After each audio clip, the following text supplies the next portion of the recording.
বাংলাদেশে চাকরির বাজার খুব মন্দা, ঠিক কিনা? বাংলাদেশ ইন্ডিয়াতে চাকরি পেতে অনেক কষ্ট। সামান্য একটা পদের জন্য যেখানে চেয়েছে ক্লাস 8 পাস, এখানে ডবল মাস্টার ডিগ্রি অ্যাপ্লাই করছে কয়েক লক্ষ। এই জন্য আমাদেরকে উদ্যোক্তা হতে হবে। You have to be the entrepreneur. আমাদের উদ্যোক্তা দরকার, বেশি বেশি নতুন নতুন উদ্যোক্তা। নিজেই আমার আইডিয়া নিয়ে আসবে, যেই আইডিয়া বিক্রি করে দুর্দান্ত আইডিয়া দিয়ে তুমি পুরো দেশ কাঁপিয়ে দিতে পারো। পারা যাবে না লক্ষ্মীপুরের ছেলেরা? আইডিয়ার অনেক দাম। You have to generate new ideas. নতুন নতুন আইডিয়া এনে মানুষ গোটা বিশ্বকে তাক লাগিয়ে দিচ্ছে। এরপরে কত কিছু বানাচ্ছে ছেলেপেলেরা, আমি তো এগুলো দেখে অবাক। রকমারি.com নাম শুনছো? বিক্রয়.com নাম শুনছো? ঘরে বসে বসে কোটি কোটি টাকা হাতিয়ে নিচ্ছে তারা। Just they are selling their ideas. যেহেতু আমাদের চাকরি কম, ওই চাকরির বাজারে আমরা লাইন দিতে চাই না। আমাদের মেধাকে খাটিয়ে খাটিয়ে আমরা নতুন তরুণ উদ্যোক্তা বানাতে চাই। চিল্লায় বলো ঠিক কিনা? উদ্যোক্তা যত বাড়বে ততই দেশের কল্যাণ হবে। মানুষ তাদের আইডিয়াকে কাজে লাগিয়ে গোটা বিশ্বকে তাক লাগিয়ে নিচ্ছে। আমরা আমাদের সমতল ভূমিতে চাষ করতে চাই না। মালয়েশিয়াতে একটা এলাকা আছে ক্যামেরন হাইল্যান্ড, ওরা পাহাড়ের মধ্যে চাষাবাদ করে গোটা মালয়েশিয়ার খাদ্যদ্রব্যের অভাবকে মুক্ত করে দিয়েছে। পাহাড়ের মধ্যে ওখানে ফুলের বাগান, ক্যামেরন হাইল্যান্ড প্রায় 6000 ফিট উঁচু, প্রচণ্ড ঠান্ডা। এই ঠান্ডা পাহাড়ে হিল ট্রাক্স এরিয়াতে মালয়েশিয়ার এই ক্যামেরন হাইল্যান্ডে ওখানে আছে ফুলের বাগান, আছে ফলের বাগান, আছে চায়ের বাগান, ওখানে মধুর চাষ হয়, ওখানে শাকসবজি চাষ হয়, ওখানে অনেক কিছু চাষাবাদ হয়। ওই ফলমূল শাকসবজি দিয়ে গোটা মালয়েশিয়া 14টা স্টেটে যত শাক সবজি ফলমূল লাগবে ওরা আঞ্জাম দেয়। আর আমরা আমাদের সমতল ভূমিতে চাষ করতে চাই না। আমরা চাষাবাদকে খুব লজ্জা মনে করি। এটা ভুল এরিয়া। আমাদের যে এলাকা যেই জিনিসের জন্য বিখ্যাত ওইটাকে আমাদের ব্র্যান্ডিং করতে হবে। লক্ষ্মীপুর কিসের জন্য বিখ্যাত? নারিকেল সুপারি। নারিকেল সুপারি যে পৃথিবীর কত মানুষ, ইন্দোনেশিয়ান লোকেরা মরির মতো খায় নারিকেল আর সুপারি। তো এইটারে আমাদের ব্র্যান্ডিং করতে হবে। যেই দেশে যেটা আছে, যে এলাকা যেই পণ্যের জন্য বিখ্যাত ওইটা আমাদের ব্র্যান্ডিং করতে হয়। আমাদের আদমজির জুট মিল বন্ধ না? বাওয়ানি জুট মিল বন্ধ। আমাদের পাট শিল্পকে ধ্বংস করে দিয়ে ইন্ডিয়া এখন ওই কটনের পাঞ্জাবি বানায়, জুট কটনের পাঞ্জাবি। আসলে নাই? পুরা বাংলাদেশের মার্কেট এই জুট কটনের পাঞ্জাবি দিয়ে সয়লা। আমাদের বাংলাদেশের পাট দিয়ে যদি আমরা মিহি পাঞ্জাবি বানাতে পারতাম, গোটা বিশ্বকে, বিশ্ববাজারকে আমরা দখল করে নিতে পারতাম, ঠিক কিনা? এই জন্য আমাদেরকে নতুন নতুন আইডিয়া জেনারেট করতে হবে। চাকরির পিছনে বসে থাকলে চলবে না।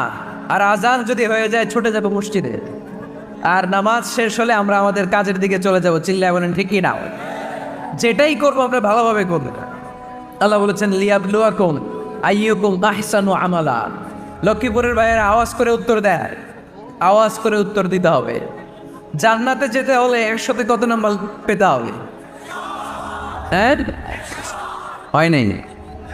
51 কি নাম তোমার? হ্যাঁ, ফরহাদ। জান্নাতে যেতে হলে 100তে আমার দরকার 51। 100তে কত লাগবে? ফাআম্মা মান সাকুলাত মাওয়াজিনুহু ফাহুয়া ফি আইশাতির রাদিয়া। সেদিন মিজানের পাল্লা যার ভারী হয়ে যাবে সে আনন্দ উৎসবে থাকবে। তো মিজানের পাল্লা ভারী হওয়ার জন্য 100তে আমার কত পাওয়া লাগবে? কত পাওয়া লাগবে? 51 পেলেই হয়ে যাবে। এজন্য আল্লাহ বলছেন লিয়াবলুয়াকুম আইয়ুকুম আহসানু আমালা। যেটাই করবে ভালোভাবে করবে। আল্লাহ এটা পরীক্ষা করতে চান যে আমরা ভালোভাবে কে কতটুকু আমল করেছি। যারা আরবি বোঝেন, আলেম ওলামা, আপনারা জানেন এখানে আল্লাহ বলেননি লিয়াবলুয়াকুম আইয়ুকুম আকসারু আমালা। আল্লাহ এটা দেখতে চান যে তোমাদের মধ্যে থেকে কে বেশি আমল করে। এটা বলছে আল্লাহ? বলে নাই। আল্লাহ বলেছেন লিয়াবলুয়াকুম আইয়ুকুম আহসানু আমালা, যে ভালো করে করে। এজন্য আমরা যাই করি না কেন কি করে করব? আওয়াজ করে বলতে হবে। কেমন করে করব? যে কোনো কাজ করো না ভাই, যে কোনো কাজ করো তা যেন হয় সবার চেয়ে সবচেয়ে সুন্দর। পড়েন, যে কোনো কাজ করো না ভাই, যে কোনো কাজ করো তা যেন হয় সবার চেয়ে সবচেয়ে সুন্দর। পড়েন, যে কোনো কাজ করো না ভাই, যে কোনো কাজ করো তা যেন হয় সবার চেয়ে সবচেয়ে সুন্দর। হোক না সেটা পড়ালেখা, রঙের ভাষায় ছবি আঁকা, পড়েন, হোক না সেটা পড়ালেখা, রঙের ভাষায় ছবি আঁকা, হোক না সেটা সামান্য কাজ কিংবা মহত্তর, তা যেন হয় সবার চেয়ে সবচেয়ে সুন্দর। যে কোনো কাজ করো না ভাই, যে কোনো কাজ করো, তা যেন হয় সবার চেয়ে সবচেয়ে সুন্দর। চিৎকার করে বলেন ঠিক না? আমরা যেটাই করি না কেন এটা ভালো করে করার দরকার আছে না নাই?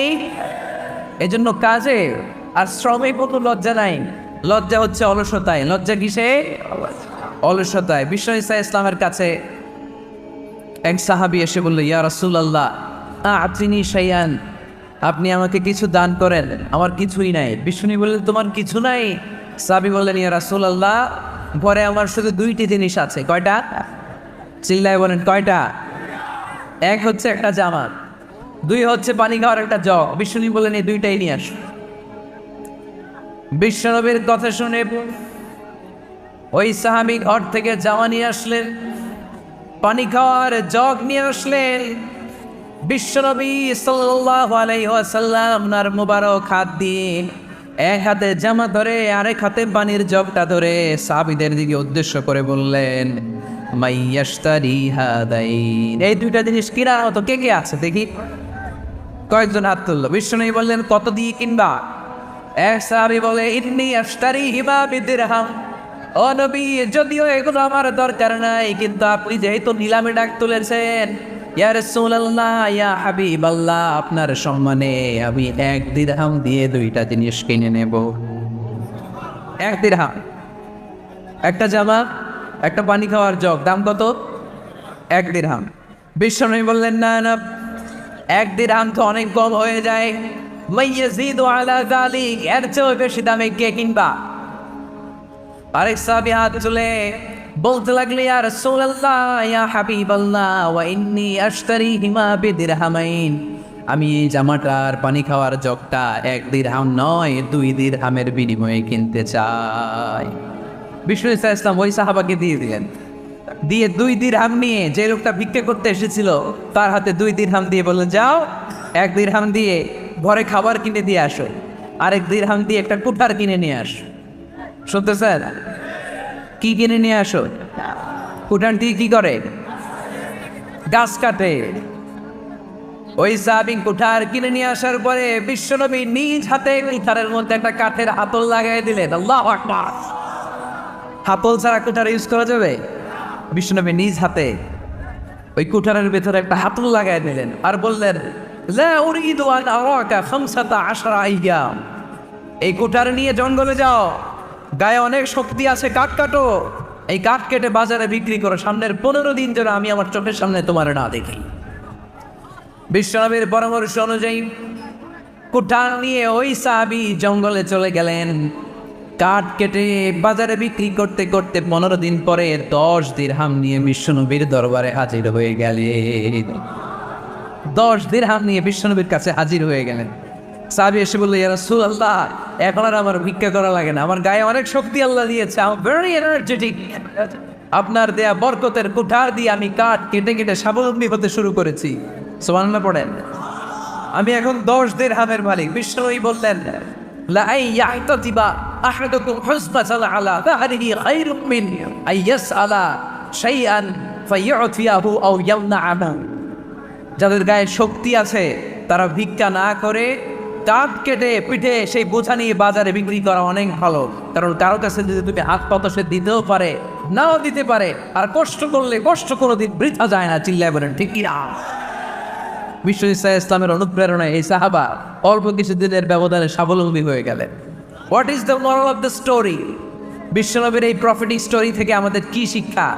লেসন নাম্বার 1, বিশ্বনবী চাইলেই ওই 2 দিরহাম দিয়ে বলতে পারতো, যাও খাবার দাবার কিনে ফ্যামিলিতে দিয়ে আসো। সে ওই 2 দিরহাম নিয়ে খাবার দাবার কিনে ফ্যামিলিকে খাইয়ে রাত্রে আবার ভিক্ষায় নামত। কথা কর, রাত্রে কি করতো? ভিক্ষায় নামতো। বিশ্ব ঈসা ইসলাম তাকে কাজ করে খাওয়ার জন্য উৎসাহ দিলেন। পাশাপাশি বিশ্ব ঈসা ইসলাম পার্মানেন্ট সলিউশন দিলেন। এর জন্য পার্মানেন্ট সলিউশনের ব্যবস্থা করতে হবে। অনেকে আমরা জাকাত দেই, জাকাতের শাড়ি দেই, জাকাতের লুঙ্গি দেই, আছে না নেই? লক্ষ্মীপুরে এরকম দেয় না কেন? কি দেয়? হ্যাঁ, গাড়ি গাড়ি দেয়, শাড়ি না। জাকাতের শাড়ি, জাকাতের লুঙ্গি বলতে কোনো কথা ইসলামে নাই। এগুলো খুব কম দামি শাড়ি, যাদেরকে এগুলো দেওয়া হয় তাদেরকে অপমান করা হয়, ঠিক কি না? আল্লাহ বলেছেন, ওয়ালা কাদ কাররামনা বানি আদম, I have dignified the status of the sons of Adam. আমি আদমের সব সন্তানদেরকে সম্মানিত করেছি। সুবহানাল্লাহ পড়েন। আপনাদের যে সম্মানিত কেউ আছে? মানুষের যে সম্মানিত গোটা বিশ্বে আর কোনো মাখলুকাত আছে? নাই। এজন্য জাকাতের শাড়ি দেওয়া যাবে না, জাকাতের লুঙ্গি দেওয়া যাবে না। জাকাতের শাড়ি আপনারা দেখছেন, এটা একবার ধোয়ার পরে দ্বিতীয়বার পরা যায় না। মশারি কি পাতলা, এর চেয়েও পাতলা। এই জন্য জাকাতের শাড়ি, জাকাতের লুঙ্গি বলতে ইসলামের কোনো পরিভাষা নেই। আপনাকে স্বাবলম্বী করে দেওয়ার চেষ্টা করতে হবে। যারা লক্ষ্মীপুর জেলায় বিজনেস ম্যাগনেট আছেন না, তারা একসাথে হয়ে একটা স্ট্রং জাকাত ম্যানেজমেন্ট প্ল্যাটফর্ম করতে পারে, যেখান থেকে আপনারা বিভিন্ন থানায়, বিভিন্ন গ্রামে বাছাই করে করে কিছু ভাইদেরকে জাকাত দিতে পারেন স্বাবলম্বী করার উদ্দেশ্যে। যেই ফ্যামিলিকে আছে, কি নাম এটার, পল্লী উন্নয়ন ক্লাব, মাশাআল্লাহ, জাকাত ফান্ড দিয়ে বিদেশে লোক পাঠায়। এর চেয়ে সুন্দর পদ্ধতিতে জাকাত বিতরণ আর হতে পারে? যেই লোকটাকে, যেই ছেলেটাকে বিদেশে পাঠানো হয়েছে, ওই ফ্যামিলিটা আর কোনোদিন জাকাতের শাড়ি নেওয়ার জন্য লাইনে দাঁড়াবে? যেই ছেলেটাকে ওনারা অস্ট্রেলিয়ান গাভী কিনে দিছে, দুধ বিক্রি করে যেই ফ্যামিলিটা স্বাবলম্বী হতে শুরু করেছে, তারা আর কোনোদিন জাকাতের লাইনে যেয়ে দাঁড়াবে না। এজন্য জাকাত দিতে হবে স্বাবলম্বী করার জন্য। ইসলাম আমাদেরকে এটাই শিখিয়েছে, কাজ করে খেতে হয়। কাজে লজ্জা নেই, লজ্জা হচ্ছে অলসতায়। লজ্জা কিসে? আজকের আলোচনা থেকে এটা মুখস্থ করে নিতে হবে, কাজে লজ্জা নেই। লক্ষ্মীপুরের ইয়াং স্টারেরা শ্রমে লজ্জা নেই, পরিশ্রমে লজ্জা নেই, লজ্জা অলসতায়। লজ্জা কিসে? আরো জোরে। নবীরা কি এমনি এমনি বসে বসে খাইছে? কঠিন পরিস্থিতিতে নবীরা পরিশ্রম করে উপার্জন করা লেগেছে, ঠিক কিনা?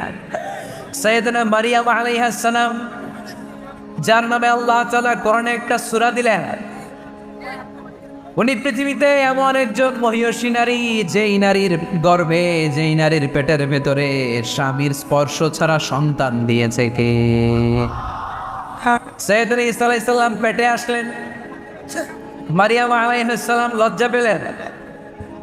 আয় হায়, কেমন করে এলাকাবাসীদের কাছে আমি আমার মুখ দেখাবো? বিয়ে করি নাই, স্বামী নাই, বিয়ে হয় নাই, স্বামী নাই, কিন্তু পেটে সন্তান চলে এসেছে। হায় হায়, এলাকায় কেমনি মুখ দেখাবো? লজ্জায় পড়ে মারিয়াম আলাইহিস সালাম এলাকা থেকে চলে গেলেন। কি অবাক করে কাণ্ড! বাচ্চা ভূমিষ্ঠ হওয়ার জন্য, বড় হওয়ার জন্য 6 মাস 7 মাস লাগে নাই, পেটে বাচ্চা আসার সাথে সাথে বাচ্চাটারে বড় করে দিয়েছে কে? সাইয়েদাতুনা মারিয়াম আলাইহিস সালাম আবার বসে বললেন, বুঝতে আরম্ভ করলেন প্রেগন্যান্সির পেইন উঠেছে।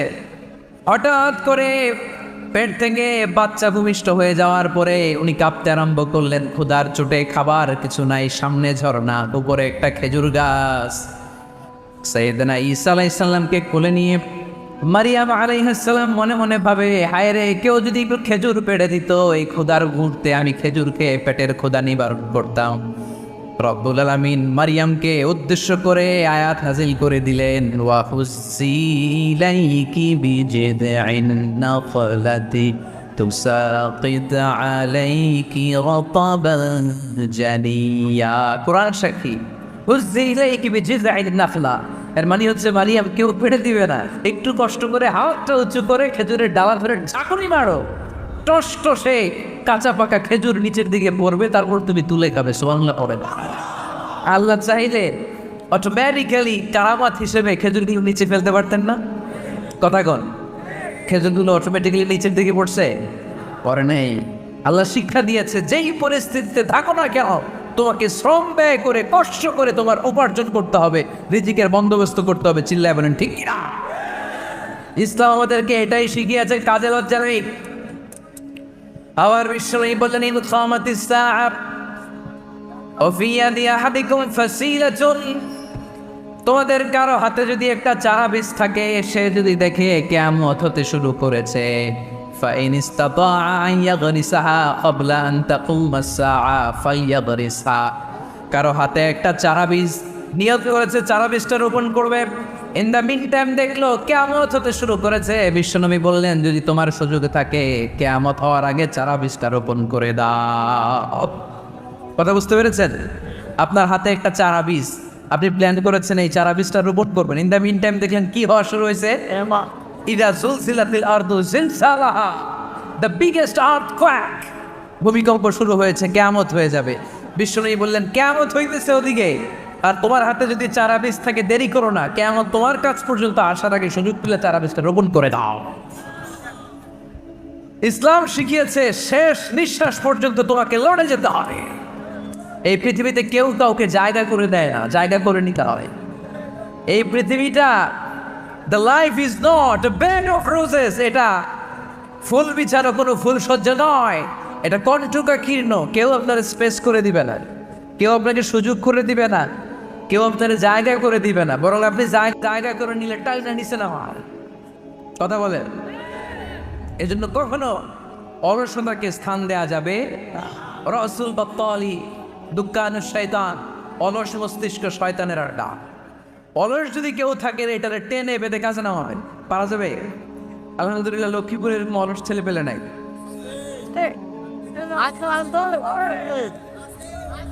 আছে। আমরা আজকে অলসতাকে নো বলে যাবো এই মাহফিল থেকে। অলসতাকে আমরা কি বলবো? আওয়াজ করে বলতে হবে। অলসতাকে কি বলবো আমরা? মুমিনের জীবনে কোনো অলসতা নেই। অলস হয় মুনাফিকরা। অলস হয় কারা? চিল্লায় বলতে হবে। মুমিনরা অলস হয়। অলস হয় কারা? এজন্য কোরআনে আল্লাহ একথাও বলে দিলেন, ওয়াইদা কামু ইলাস সালাতি কামু কুসালা ইউরাউনান নাসা ওয়ালা ইয়াযকুরুনাল্লাহা ইল্লা কালিলা। সুবহানাল্লাহ পড়েন। মুনাফিকরা যখন মানুষকে দেখানোর জন্য নামাজে যায়, ওই নামাজে তাদের ইখলাস নাই, ওই নামাজের ভেতরে তাদের কোনো খুশু খুদু নাই, ওই নামাজের ভেতরে আছে শুধু অলসতা। ওই নামাজে কি আছে? কিন্তু আমরা যখন নামাজে যাই আমাদের অলসতা আছে? আমরা নামাজ পড়লে আমাদের হৃদয়টারে সজীব করে দেয় কে? আমরা উযু করলে আমাদের মনটাকে চাঙ্গা করে দেয় কে? আমরা মসজিদে ঢুকলে হৃদয়টাকে প্রাণবন্ত করে দেয় কে? মুমিন তো নামাজে গেলে চাঙ্গা হয়, মুমিন উযু করলে চাঙ্গা হয়। বিষ্ণু ইসলাম বললেন, ইয়াকিদু শাইতানু আলা কাফিয়াতি রাসি আহাদিকুম ইদা নাম। খেয়াল করে শুনবেন লক্ষ্মীপুরের ভাইয়েরা, চমৎকার একটা হাদিস। আমরা যখন ঘুমোতে যাই, শয়তান আমাদের প্রত্যেকের মাথার পিছনে 3টা অলসতার গিট মারে। কয়টা? আওয়াজ করে বলেন। 3টা অলসতার গিট মারে। ইয়াকিদু শাইতানু আলা কাফিয়াতি রাসি আহাদিকুম সালাসা হুকা। 3টা গিট মারে যখন আমরা ঘুমোতে যাই। অলসতার 3টা গিট মেরে আমাদের কানের সামনে এসে ফিসফিস করে মন্ত্র পড়তে থাকে, আলাইসা লাইলুন তাওয়ীলুন ফারকুদ, আলাইসা লাইলুন তাওয়ীলুন ফারকুদ। বিশাল লম্বা রাত, ঘুমাও। অনেক সময় হচ্ছে ঘুমাও, রাত 5টা বেজে যাচ্ছে, তাহাজ্জুদের সময় শেষ হয়ে যাচ্ছে, তখনও শয়তান বলে রাত অনেক লম্বা, ঘুমাও। ফজরের সময় পার হয়ে যাচ্ছে, সূর্য উঠে যাচ্ছে, শয়তান বলে আলাইসা লাইলুন তাওয়ীলুন ফারকুদ, এখনো অনেক সময় আছে, লম্বা লম্বা লম্বা চৌড়া রাত পড়ে আছে, তুমি ঘুমাও। বিশ্বনবী বললেন, ফাইনিস্তাই আদাও যাকারাল্লাহ ইন হাল্লাত আবদা। আবার উম্মতের কেউ যখন ঘুম থেকে জেগে ঘুম থেকে ওঠার দোয়া করা শুরু করে দেয়, অলসতার প্রথম গিটটা সাথে সাথে খুলে দেয় কে? আপনি ঘুম থেকে উঠেই যখন ঘুম থেকে ওঠার দোয়া পড়বেন, আপনার অলসতার প্রথম গিট খুলে দেয় কে? ঘুম থেকে ওঠার দোয়াটা কি? আলহামদুলিল্লাহিল্লাযী আহইয়ানা বা'দামা আমাতানা ওয়া ইলাইহির নুশুর। প্রশংসা সে আল্লাহ, যে আল্লাহ আমাদেরকে লম্বা একটা ঘুম শেষে, মৃত্যু শেষে আমাদেরকে ঘুম থেকে উঠালেন। এই দোয়াটা পড়ার সাথে সাথে শয়তান যে 3টা গিট মারছে, ওই 3টার একটা খুলে দেয় কে? Fine তাওয়াদ্দা in হাল্লাত উকদা। ঘুম থেকে জেগে ঘুমের দোয়া পড়ার পরে যখন কেউ ওযু করে ফেলে, অলসতার দ্বিতীয় গিটটাও বলে দেয় কে? ওযু করার পরে ফাইন সাল্লাতিন হাল্লাত উকদা, নামাজের মুসল্লায় দাঁড়িয়ে যখন নামাজ শুরু করে দেয়, অলসতার 3 নাম্বার গিটটাও বলে দেয় কে? তিনটা গিট যখন খুলে দেয়, বিষ্ণু ইসলাম বললেন ফাসবাহা নাশীতাল কলব, নাশীত, তখন মুমিন বান্দা সজীব হয়ে ওঠে, প্রাণবন্ত হয়ে ওঠে, উচ্ছ্বসিত হয়ে ওঠে। ওয়া ইল্লা খাবিসান নাফসি কাসলান, আর যদি ঘুমিয়ে থাকে, তিনটা গিট তার মাথার পেছনে শয়তানের অলসতার লেগে থাকে, তাহলে তার দিনটা শুরু হয় অলসতা দিয়ে, আর সে হয় অলসতার রাজা। চিল্লা এখন ঠিক কিনা? এই জন্য আমরা একটু অলস হতে চাই না, কর্মঠ হতে চাই। কোন নবীরা কি অলস ছিলেন? পৃথিবীতে কোন নবী অলস ছিলেন? সব নবী কর্মঠ ছিলেন। বিষ্ণু ইসলাম বললেন মা বাআসাল্লাহু নাবিয়্যান ইল্লা রাআল গানাম, এই পৃথিবীতে এমন কোন নবী নাই যেই নবী বকরি চড়ায় নাই। কি চড়ায় নাই? বকরিরে আপনারা লক্ষ্মীপুরের ভাষায় কি বলেন? কি বলেন? ছাগল। তো পৃথিবীতে এমন কোন নবী নাই যেই নবী কি চড়ায় নাই? ছাগল চড়ায় নাই। সাহাবারা বললেন ইয়া রাসূলুল্লাহ আনতা কাযালিক, আপনিও ছাগল চড়াইছেন? বিষ্ণু ইসলাম বললেন না, আমিও ছাগল চড়িয়েছি। ওয়া ইন্নী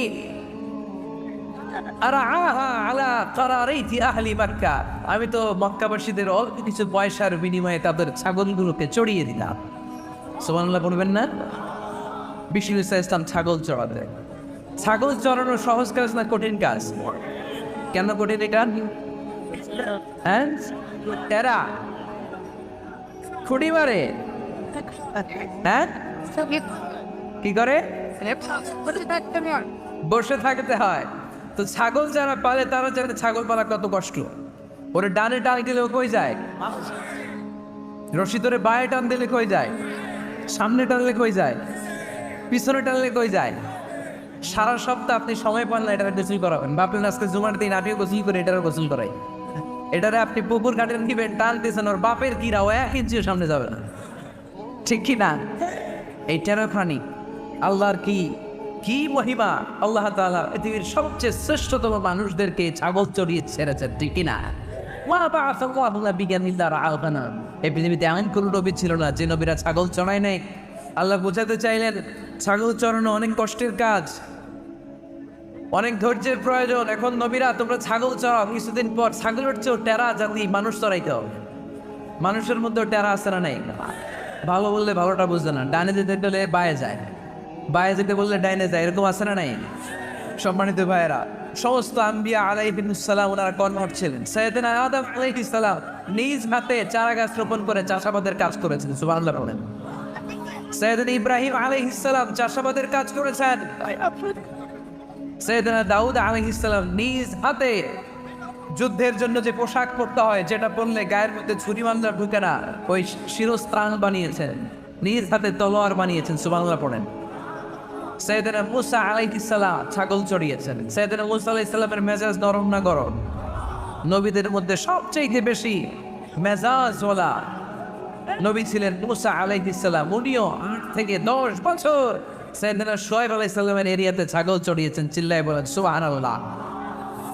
এই জন্য নবীরা যেহেতু কাজ করেছেন, কর্মঠ ছিলেন, আমরাও কর্মঠ হব। ঠিক কিনা? সাহাবারাও কর্মঠ ছিলেন। বিশ্বনবীর সাহাবারাও ব্যবসা করতেন। সাইয়েদনা আবু বকরের বিশাল ব্যবসা প্রতিষ্ঠান ছিল। সুবহানাল্লাহ পড়েন। আপনারা হজ উমরা করেছেন কে কে দেখি? করছেন? মাশাআল্লাহ। যারা করেন নাই আল্লাহ তাদেরকে আল্লাহর ঘর জিয়ারতের তুমি নসিব করো। বিশ্বনবীর মাকবারার সামনে দাঁড়িয়ে আমরা যেন সালাম পেশ করতে পারি, তুমি নসিব করো। বাইতুল্লাহ শরীফে এবং মসজিদ নববীতে আমরা যেন সালাত আদায় করতে পারি, আল্লাহ তুমি নসিব করো।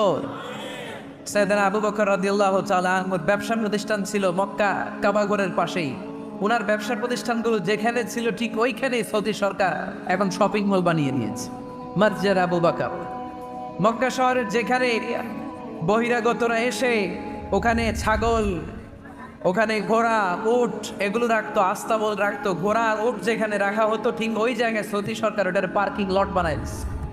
মানে যেখানে আগে সাহাবাদের ব্যবসার জায়গা, ওইখানে বর্তমানে শপিং মল। যেখানে আগের সময়কাল সাহাবারা উট আর ঘোড়া রেখে বাঁধতো, ওইখানে এখন গাড়ি ঘোড়া রাখার ব্যবস্থা করা হয়েছে। সাইয়েদনা আবু বকর অনেক বড় ব্যবসায়ী ছিলেন। ওনার নিজ টাকা দিয়ে হাবাসা থেকে আসা সাইয়েদনা বেলালকে তিনি 20,000 স্বর্ণ মুদ্রা দিয়ে, উমাইয়ার সাইয়েদনা উসমান যুন্নুরাইন বড় ব্যবসায়ী ছিলেন। নিজের টাকা দিয়ে মদিনার মুসলমানেরা পানি খেতে পারে না, বীরে রুমা নামে একটা কুয়া ছিল, এই কুয়ার মালিক ছিল ইহুদি। মুসলমানেরা পানি খেতে গেলে এসে বকা দিত, পানি খেতে দিত না। বিশ্বনবী বললেন, আমার সাহাবীদের মধ্যে এমনকি কেউ নাই নিজের অর্থায়নে বীরের রুমা কিনে মুসলমানদেরকে দিয়ে দিবে। সাইয়েদনা উসমান যুন্নুরাইন বলল, ইয়া রাসূলুল্লাহ, আপনার খেদমতে আমি হাজির। মুহূর্তের মধ্যে সাইয়েদনা উসমান যুন্নুরাইন নিজের অর্থায়নে বীরের রুমাটা কিনে মুসলমানদের জন্য সদকা করে দিয়েছে। তো ব্যবসা না করলে, কর্মঠ না হলে, উপার্জন না হলে সদকা করা যাবে? চিল্লায় বলেন, করা যাবে? সুনানে তিরমিজির বর্ণনা, বিশ্ব ইসলাম মক্কা থেকে যত সাহাবারা হিজরত করে মদিনায় এসেছে, মদিনাতে কোনো না কোনো সাহাবার সাথে বিশ্বনবী ভ্রাতৃত্বের বন্ধনে আবদ্ধ করে দিয়েছে। সুবহানাল্লাহ বলেন। এই জন্য মক্কা থেকে যারা এসেছে এদেরকে বলে মুহাজির। এদেরকে কি বলে? আর মদিনায় যারা ছিল এদেরকে বলে আনসার। এদেরকে কি বলে? আওয়াজ করে উত্তর দিবেন। মক্কা থেকে যারা এসেছে তাদের নাম, আর যারা মদিনা সাহাবী তাদের নাম আনসার।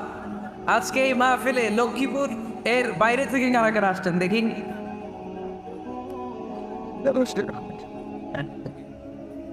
মাশাআল্লাহ, অনেক আসছে। আল্লাহ ভাইদেরকে তুমি কবুল করো, হাত নামান। এই যে লক্ষ্মীপুরের বাইরে থেকে যে ভাইরা আসছে তারা লক্ষ্মীপুরের মেহমান, ঠিক কিনা? মক্কা থেকে হিজরত করে যে সমস্ত সাহাবারা এসেছিল তারা ছিল মদিনার মেহমান। বিশ্বনবী এক এক মক্কার সাহাবীকে মদিনার এক এক সাহাবীর সাথে ভ্রাতৃত্বের বন্ধনে আবদ্ধ করে দেন। আব্দুর রহমান ইবনে আউফ রাদিয়াল্লাহু তাআলা আনহু, ওনার সাথে ভ্রাতৃত্বের বন্ধনে যে সাহাবীকে বিশ্বনবী আবদ্ধ করে দিলেন, ওনার নাম হচ্ছে সাআদ ইবনে রাবিয়া। ইনা মদিনার অনেক বড় ব্যবসায়ী। বিশ্বনবী বললেন, আব্দুর রহমান ইবনে আউফ,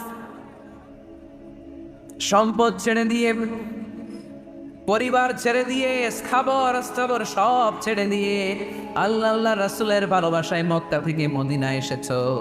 মদিনায় তোমার চিন্তা নাই, সাদ ইবনুর রবিকে আমি তোমার ভাই বানিয়ে দিলাম। সাদ ইবনুর রবি তোমার আপনার ভাইয়ের মতো। সাদ ইবনে রবি বললো, আব্দুর রহমান, জীবনে তোমারে কোনোদিন দেখি নাই, তোমারে আমি চিনি না, তোমার নাম শুনি নাই, কিন্তু বিশ্বনবীতে তোমার দায়িত্ব আমাকে দিয়েছে। আমার যে বড় ধনী মদিনার মধ্যে দ্বিতীয় কেউ নাই। আজ থেকে তুমি আমার ভাই, আজ থেকে তুমি আমার কি? আল্লাহ আমাকে যত সম্পত্তি দান করেছে তার অর্ধেক সম্পত্তি আমি তোমার নামে দিয়ে দিলাম। ও আব্দুর রহমান ইবনে আউফ, শুধু তাই নয়, রব্বুল আলামিন আমাকে দুইজন স্ত্রী দিয়েছে। কয়জন? তুমি দেখো আমার কোন স্ত্রীকে তোমার বেশি ভালো লাগে, যার নাম তুমি বলবে সাথে সাথে আমি তারে তালাক দিয়ে দিব। তার ইদ্যত পালন শেষে তুমি তাকে বিয়ে করে তোমার সাথে নিয়ে যাবা। সুবহানাল্লাহ। কারণ বিশ্বনবী তোমার দায়িত্ব আমার কাছে দিয়েছে, তুমি আমার ভাই। আমি মদিনার সবচেয়ে বড় ধনী, আমার অর্ধেক সম্পদ আমি তোমারে দিয়ে দিব। আমার দুই স্ত্রীর এক স্ত্রীকে তোমারে দিয়ে দিব। সাইয়েদনা আব্দুর রহমান ইবনে আউফ এই কথা শুনে অবাক হলেন। অবাক হয়ে উনিও এক অবাক কথা বললেন। উনি বললেন, লা হাজাতা লি ফি ইয়া আখি, ও আমার প্রাণের ভাই, তোমার কথা শুনে আমার হৃদয়টা ভরে গিয়েছে, কিন্তু তোমার সম্পদেরও দরকার আমার নাই, তোমার স্ত্রীরও দরকার আমার নাই। বারাকাল্লাহু ফি মালিক ওয়া লি আহলিক, আল্লাহ তোমার মালেও বরকত দেখ, তোমার সম্পদেও বরকত দেখ। তুমি শুধু একটু কষ্ট করবা। কি কষ্ট? দুল্লানি আলা সুক, show me the way to market. তুমি মদিনায় কোনো মার্কেট আছে কিনা, শপিং মল আছে কিনা, ব্যবসা প্রতিষ্ঠান আছে কিনা আমার দেখায় দাও। সুবহানাল্লাহ। আমরা হইলে কি করতাম? লক্ষ্মীপুরে যারা আসছে এদের একজন যদি বলা হয়, ভাই আমি এখন থেকে লক্ষ্মীপুরের ভাই, আমার অর্ধেক সম্পদ আপনারা দিয়ে কি করবে? পায়ের উপর পা তুলে খাবে আর বলবে কি আনন্দ আকাশে বাতাসে, ঠিক কিনা? এরপর যদি বলি, ভাই আমার দুই বউ যেটা সুন্দর লাগে বলেন তালাক দিয়ে দিই, নিয়ে যা, কি বলবে? কি আনন্দ আকাশে বাতাস। আল্লাহ রাসূলের সাহাবী আব্দুর রহমান ইবনে আউফ বললেন, লা হাজাতা লি ফি, আমার দরকার নাই। দুল্লানি আলা সুক, just show me the way to market. এখানে মার্কেট কই আছে দেখায় দাও। অবাক হয়ে গেলেন সাদ বিন রবি, বললেন, ও আব্দুর রহমান ইবনে আউফ, ঠিক আছে, তুমি যদি নিতে না চাও তোমার আমি জোর জবরদস্তি করব না। শুনে রাখো, মদিনাতে ইহুদিদের কয়নুকার একটা বাজার আছে। এই কথা বলার সাথে সাথে আব্দুর রহমান ইবনে আউফ চলে গেলেন। এর পরের দিন অল্প কিছু পনির আর ঘি দিয়ে ব্যবসা শুরু করলেন। পনির আর ঘিয়ের ব্যবসা করতে করতে করতে করতে ব্যবসায় তিনি এত লাভ করলেন, উনি বললেন আমি যদি কখনো মদিনার বালুর মধ্যে হাত দিতাম ওই বালুটারও সোনা বানায় দিত কে? দুলজানি আলা সুক, লক্ষ্মীপুরের কর্মঠ যুবক ভাইয়েরা, এ আব্দুর রহমান ইবনে আউফ আমাদের প্রেরণা। উনি অন্যের ঘাড়ে পাড়া দিয়ে খেতে যায় নাই, আরেকজনের উপর ডিপেন্ডেন্ট বা নির্ভরশীল হতে চায় নাই। তিনি স্বাবলম্বী হওয়ার শিক্ষা কিয়ামত পর্যন্ত গোটা বিশ্বের যুবকদের জন্য রেখে গিয়েছে। চিল্লায় বলো ঠিক কিনা? দুলজানি আলা সুক, show me the way to market. Market কোথায় দেখাও। পনির আর ঘি নিয়ে ব্যবসা করতে করতে কয়েক মাসের ব্যবধানে ইতিহাস সাক্ষী সৈয়দনা আব্দুর রহমান ইবনে আউফ মদিনার বিশাল বড় বিজনেস ম্যাগনেটে পরিণত হয়ে গেলেন। চিল্লায় পড়েন আল্লাহু আকবার। এজন্য ব্যবসার ভেতরে বরকত ঢুকিয়ে দিয়েছে কে? বিষ্ণু বললেন তাজেরা সাদাকাল আমিন মা'আন নাবিয়্যিন ওয়াস সিদ্দীকিন ওয়াস শুহাদা ওয়াস সালিহিন। আমানতদার ব্যবসায়ী তারা সাধারণ কোনো মানুষ নয়, কিয়ামতের দিন নবীদের সাথে হাসর হয়ে যাবে। আপনারা যারা ব্যবসা করেন, এটা সাধারণ বিষয় নয়। বিষ্ণু ইসলাম নিজেও ব্যবসায়ী ছিলেন। ওনার জীবনের প্রথমে তিনি খাদিজা রাদিয়াল্লাহু তাআলা আনহার ব্যবসার স্টাফ হয়ে কাজ শুরু করেছেন, এরপর নিজে ব্যবসা শুরু করেছেন। এরপরে খাদিজাতুল কুবরা রাদিয়াল্লাহু তাআলা আনহা সব সম্পত্তি বিয়ের পরে বিশ্বনবীর পায়ের সামনে ঢেলে দিয়েছেন। বললেন ইয়া রাসূলুল্লাহ, এই সম্পদ আমি আপনাকে দিয়ে দিলাম, আপনি ইচ্ছা মতো দিনের প্রয়োজনে খরচ করেন। সুবহানাল্লাহ পড়েন। এজন্য বিষ্ণু ইসলাম আমাদের জন্য উপমান, আব্দুর রহমান ইবনে আউফ আমাদের জন্য উপমান।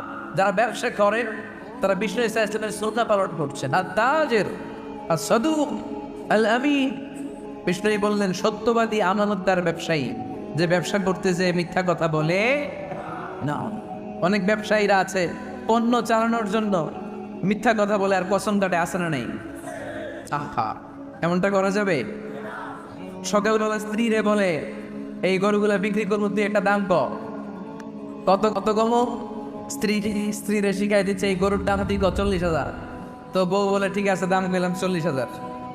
তো এরপরে বাজারে যখন গরু বিক্রি করতে যায়, একজন যখন বলে যে ভাই এটা 30,000 টাকা দিয়ে কিনবো, ভাই আল্লাহর কসম সকালে একজন 40,000 দাম কইছে, আমি দেইনি। আছে না নাই? কৌশল করেন। বউরে শিখাইছে সকালে তুই দাম তো 40,000।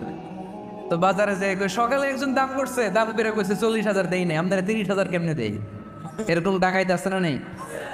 আলহামদুলিল্লাহ লক্ষ্মীপুরে এরকম লোকজন নাই। আরে নাই, আমি কই নাই, এরা কই আছে। লক্ষ্মীপুরের মানুষ খুব ধার্মিক, আমি জানি। লক্ষ্মীপুর, নোয়াখালী, ফেনী এই বেল্টের লোকজন খুব আল্লাহ, এদের মধ্যে আল্লাহর সংখ্যা বেশি। এখানে আলেম ওলামা বেশি, এখানে মসজিদ মাদ্রাসা বেশি। এই জন্য এই জেলাগুলোতে আল্লাহর রহমতও বেশি।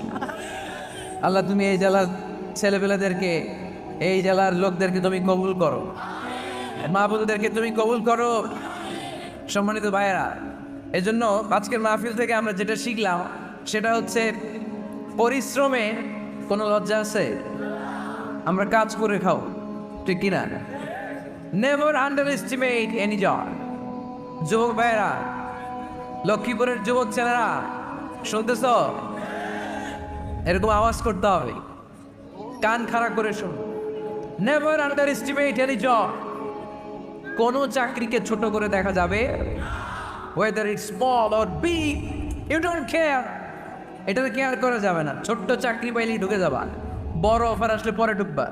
এটা ছোট কাজ, এটা হোটেলের ওয়েটার, এটা ছোট্ট স্টাফ, এটা কেরানি না।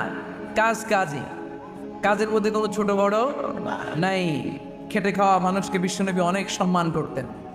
বিষ্ণু ইসলাম খেটে খাওয়া মানুষদেরকে এত ভালোবাসতেন, বিদায় হজের মতো এত গুরুত্বপূর্ণ ভাষণও এই মেহনতি মানুষদের কথা বাদ যায়।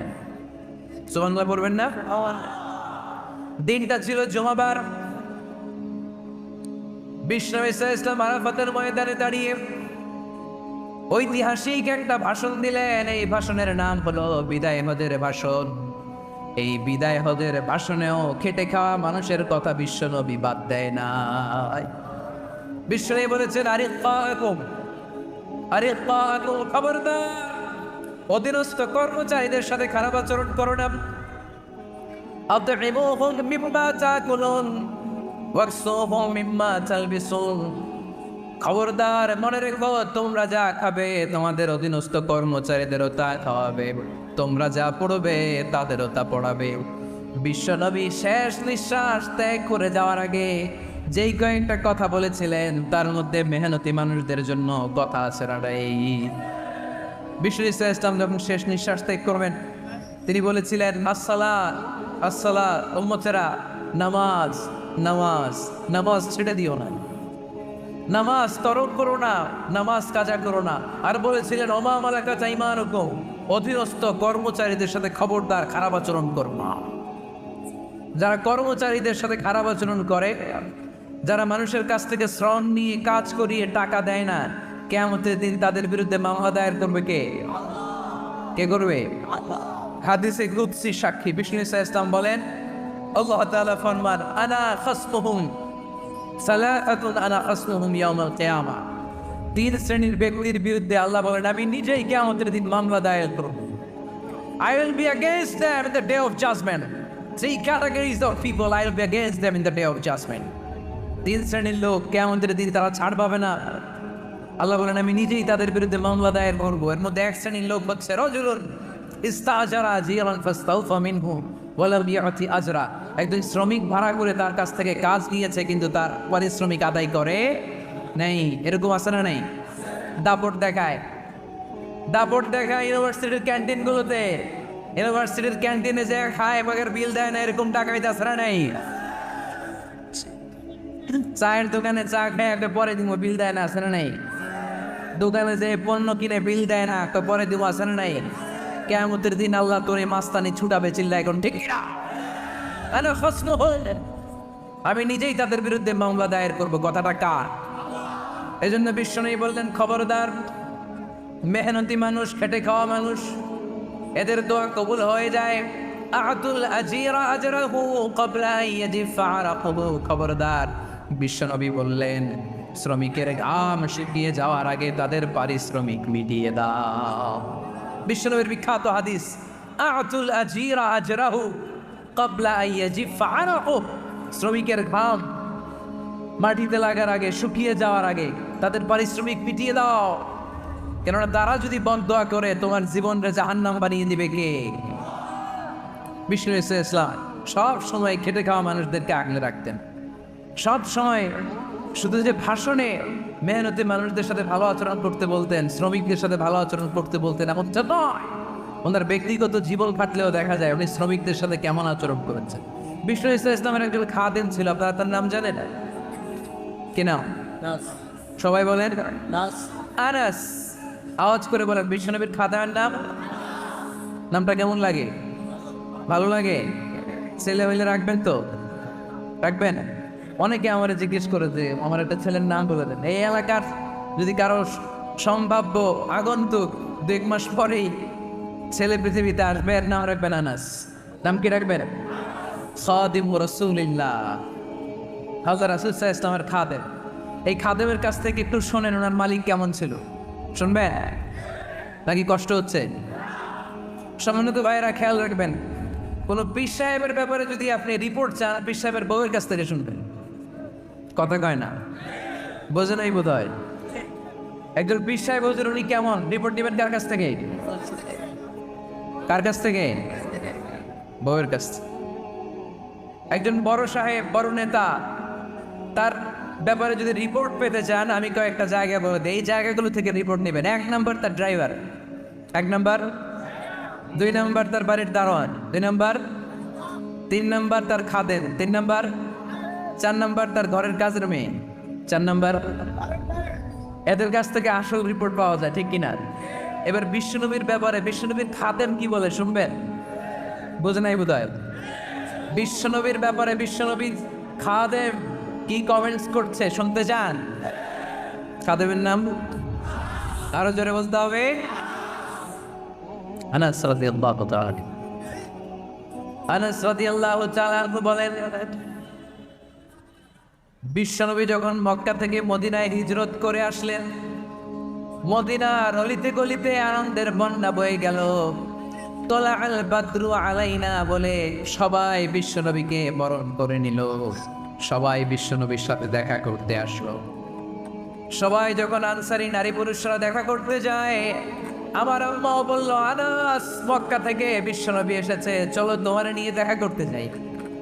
আনাসের মা আনাস রাদিয়াল্লাহু তাআলা আনহু তখন খুব ছোট্ট। তিনি যে দেখে মানুষের ভিড়ে আনাসকে নিয়ে সামনে যাওয়া যায়, আর তিনি দেখলেন মদিনার অলিতে গলিতে মানুষের ভিড়, আনসারি আবাল বৃদ্ধ বনিতা নারী পুরুষ সবাই বিশ্বনবীর সাথে দেখা করছে। আর যারাই দেখা করছে হাতে কোনো হাদিয়া নিয়ে বিশ্বনবীর সাথে দেখা করতেছে। সুবহানাল্লাহ কবেন না? আনসারি যত সাহাবারা বিশ্বনবীর সাথে দেখা করতে এসেছে কি নিয়ে আসছে? কথা কয় না? তাহা দাও তাহাব্বু, হাদিয়া দাও, একে অপরকে হাদিয়া দাও। তোমাদের মধ্যে ভালোবাসার বন্ধনকে বাড়িয়ে দিবে কে? আনাসের মা বললেন, আমি মানুষ ধাক্কাতে ধাক্কাতে বিশ্বনবীর সামনে পর্যন্ত গেলাম, যে দেখি সবাই বিশ্বনবীর হাদিয়া দেয়। আমি বিশ্বনবীর সামনে যে কাঁদো কাঁদো স্বরে বললাম, ইয়া রাসূলুল্লাহ ইয়া হাবিবাল্লাহ, লাম ইউবকি রাজুলুন ওয়ালা ইমরাআতুন মিনাল আনসার ইল্লা ক্বাদ আতহাফাকা বিতুহফা। ও নবী, আমি দেখতে পেয়েছি আনসারি এমন কোন নারী নাই, এমন কোন পুরুষ নাই যে আপনাকে আপনার হাতে কোনো হাদিয়া দেয় নাই। ওয়া ইন্নী লা আকদিরু আলা যালিকা মা উতফিকুকা বি। কিন্তু ইয়া রাসূলুল্লাহ ইয়া হাবিবাল্লাহ, আমার কাছে তো কোনো টাকা নাই, আমার কাছে কোনো পয়সা নাই, আমার ঘরে এমন কোনো জিনিস নাই যেই জিনিসটা আমি আপনারে হাদিয়া দেব। ইল্লা ইবনি হাদা, আমার এই নার ছেড়া ধন কলিজার টুকরা সন্তান আনাস ছাড়া। ও আখিরি জামানার পয়গম্বর, আমি আমার কলিজার টুকরা আনাসকে আপনারে হাদিয়া দিয়ে দিলাম।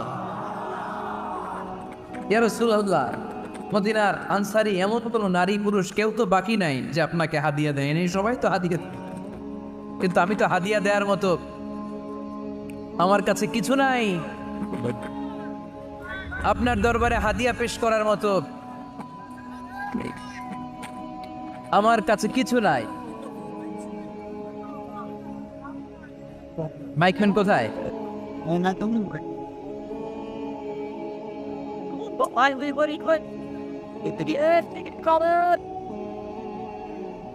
কোথায় মাইকম্যান? কি সমস্যা?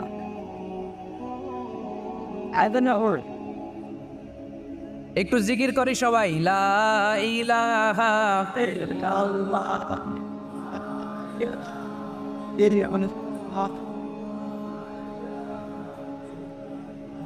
লা ইলাহা ইল্লাল্লাহ মুহাম্মাদুর রাসূলুল্লাহ সাল্লাল্লাহু। আপনারা কি হাদিস থেকে নেয়া এই গল্পটা বুঝতে পেরেছেন? কথাটা শুনতেছিলেন? আনাস রাদিয়াল্লাহু তাআলা আনহুর মা বললেন, ইয়া রাসূলুল্লাহ, আনসারী এমন কোন নারী নাই, এমন কোন পুরুষ নাই যে আপনারে হাদিয়া দেয় নাই, কিন্তু আমার তো হাদিয়া দেওয়ার মতো কিছু নাই আমার এই কলিজার টুকরা আনাস ছাড়া। কি আর আমি করব? আমার কলিজার টুকরা আনাসকে আমি আপনার দরবারে হাদিয়া দিয়ে দিলাম। ইয়া রাসূলুল্লাহ, আমার ছেলেটারই আপনারে হাদিয়া দিলাম। ফুদহাদা ইয়াখদুমু কামা বাদালাক, আপনার যেই কাজ লাগবে, যেই খেদমতের প্রয়োজন আপনার এই খেদমত করবে। ও নবী, আমি জানি আনাস আপনার বেশি খেদমত করতে পারবে না। আনাস আপনার মেসওয়াক এনে দিবে, অজুর পানি এনে দিবে, জুব্বা লাগলে জুব্বাটা এনে দিবে, ছোটখাটো কাজ করে আপনারে সাহায্য করবে। আমার কলিজার টুকরা সন্তানকে চিরকালের জন্য আমি আপনারে হাদিয়া দিয়ে দিলাম। আনাস রাদিয়াল্লাহু তাআলা আনহু বর্ণনা করছেন, আমি দাঁড়িয়ে দাঁড়িয়ে শুনছি আমার আম্মা বলছে আমি নাকি বিশ্বনবীর জন্য হাদিয়া। সুবহানাল্লাহ পড়েন। এবার খেদমত শুরু করলো সাইয়েদনা আনাস। ছোট্ট মানুষ কি আর করবে, কতটুকু খেদমত আর করতে পারবে? বিশ্বনবীর মেসওয়াকটা এনে দেয়। সুবহানাল্লাহ পড়েন। বিশ্বনবীর আতরের শিশিটা এনে দেয়, বিশ্বনবীর জাইতুনের তেলের বোতলটা আগিয়ে দেয়, বিশ্বনবীর জামাটা প্রয়োজনে বিশ্বনবীর হাতে এনে দেয়। সাইয়েদনা আনাস বলেন, আমি 1 বছর নয়, 2 বছর নয়, 5 বছর নয়, 7 বছর নয়, 10 বছর বিশ্বনবীর খেদমত করেছি। ফামা দারাবানি, 10 বছরে একদিনও তিনি আমারে মারে নাই। সুবহানাল্লাহ। একদিন আমার গায়ে হাত তোলে নাই, হাত তোলা তো দূরের কথা, ওয়ালা সাব্বানি, কোনোদিন গালি দেয় নাই। ওয়ালা আবাসা আলা ওয়াজহি, কখনো বিরক্তির স্বরে ভ্রু কুঁচকে আমার দিকে বিশ্বনবী কোনোদিন তাকায় না। সুবহানাল্লাহ বলেন। কোনোদিন আমার গায়ে হাত চলে নাই। আরে হাত তো কত দূরের কথা, আমাকে ধমকি পর্যন্ত দেয় নাই। ধমকি দেয়া তো দূরের কথা, আমরা অনেক সময় বিরক্ত হয়ে ভ্রু কুঁচকাই না এরকম। বিরক্তি হইলে আমরা কান প্রতি বিরক্ত হলে কি হয়? কপাল ভ্রু কুঁচকে ওঠে, ঠিক কিনা? সাইয়েদনা আনাস বললেন কোনোদিন মারে নাই। খাদেম বলতেছে, খাদেম, বড় সাহেবের রিপোর্ট কার থেকে নিতে হয়? হয় খাদেম, নয় দারোয়ান, নয় ঘরের কাজের মেয়ে, তা না হলে ড্রাইভার। বিশ্বনবীর খাদেম বিশ্বনবীর ব্যাপারে কি কমেন্ট করছে? মা সাব্বানি ওয়ালা জারাবানি ওয়ালা আবাসা ফি ওয়াজহি। এই 10 বছরের খেদমতের জিন্দেগিতে কোনোদিন বিশ্বনবী আমারে মারে নাই, গায়ে হাত তুলে নেয়। আরে হাত তোলা তো দূরের কথা, একটা ধমকও দেয় নাই। আরে ধমক দেয়া তো দূরের কথা, বিরক্তির সুরে ভ্রু কুঁচকে আমার দিকে কখনো তিনি তাকায় নাই। চিল্লায় বলো সুবহানাল্লাহ। আর আজকে মাইক পেলে মানবাধিকারের কর্মী কি সুন্দর কথা বলে, উইমেন রাইটসের কথা বলে, শিশু শ্রম নিয়ে কথা বলে, আর বাড়িতে কাজের মেয়ের গায়ের মধ্যে গরম খুন্তি পিঠের মধ্যে লাগিয়ে পিঠ ঝলসিয়ে দেয়। এরকম আসারা নাই? পত্রপত্রিকায় প্রায় দেখা যায় যে কাজের মেয়েদেরকে কি অত্যাচার করে। খুন্তি গরম করে করে চামড়ার মধ্যে লাগিয়ে স্কিন ঝলসে ফেলেছে, গ্রিলের মধ্যে বেঁধে রেখেছে, সময় মতো খাবার দেয় নাই, পিটিয়ে মাথার চুল কামিয়ে মাথা ন্যাড়া করে দিয়েছে। এরকম আসারা নাই? এরা মানবাধিকারের ঠিকাদার, এরা মানবাধিকারের কথা বলে।